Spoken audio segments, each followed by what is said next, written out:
Yes, a cheese! Yes! Funko is kind of dominating the market. Right now, they're in our bedroom, on a windowsill, in the kitchen, and in the living room.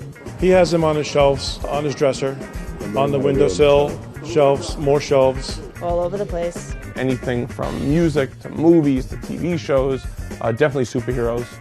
Variants of all shapes, sizes, colors, metallics. Mine about 7. His is close to 250.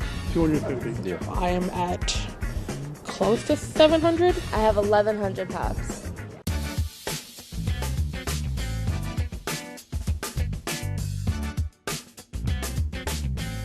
My name is Eric Foyer, and myself and my wife own E&J Boutique. We sell a mix of antiques, collectibles, but the big part of it is the new collectibles.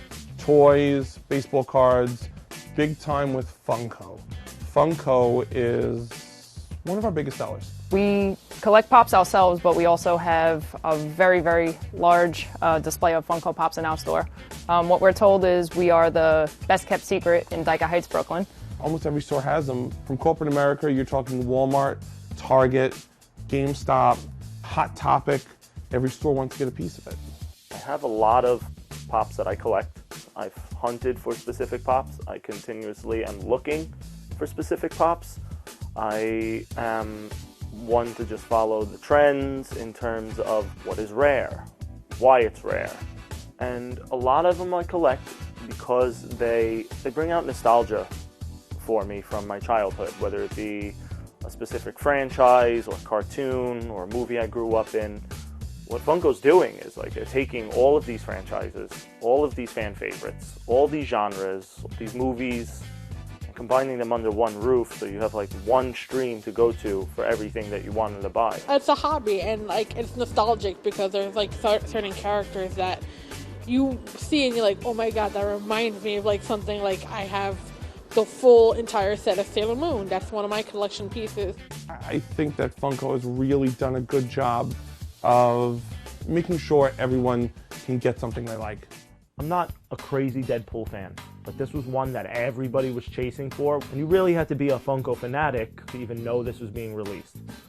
I chased this for about a month, and at the time when I had gotten this and got my hands on it, this had a value of about $90. Pops that don't come off the shelves rather quickly tend to drop in value. It's so crazy because hit or miss, there is a chance that those Pops that nobody bought can increase in value, and in a year or two's time, everybody wants that Pop, but everybody was overlooking it for 3 years. So keeping eyes on that trend, social media groups that people are talking about Pops, how rare they are, how fast they sell out, if there's an exclusive release for it, touching a bit on like exclusives and really exclusive pieces like convention exclusives like New York Comic-Con releases or chases.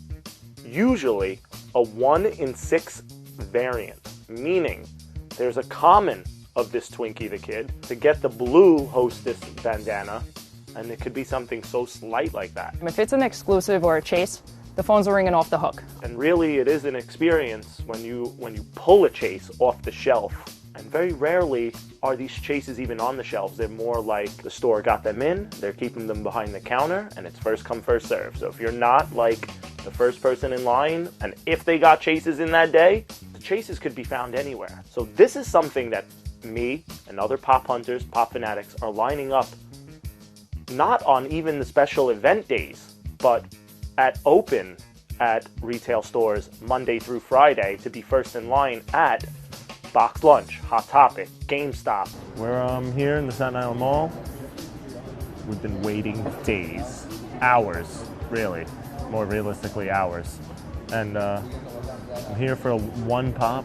I might not get it. It's $5 per person. But the most interesting thing that I appreciate most, aside from collecting and the nostalgic of it, is the camaraderie that happens online, waiting for these Pops. That's how I met her. Online, getting Pops? Yep. Yeah, you've made a lot of friends doing this so far. There are people that I am friends with only on these lines 3-4 times a year. Who's doing the coffee run, who's got to hold their spot in line for who's going to the bathroom, and we kind of take care of each other in that regard. I have like my own little catchphrase. It's not really technically mine, but I don't want to do it now. Wake people up. Want me to do it? Yeah. He goes by the name Funko My. But all the collectors that see him yell out, "Oh my!" when they see him. So we walk in the door like cheers from Norm. Afternoon, everybody. No! You know, he's the Norm of the pop collector world. It's a good way for us to hang out, being father and son. Coming out, got what we needed, scored. The waiting is one thing, you're tired, you're waiting 2.5 hours, but then those few minutes where like you're watching people walk out with like 2 and 3 of like what you want, but we did it, we got it retail. I'm a happy camper today.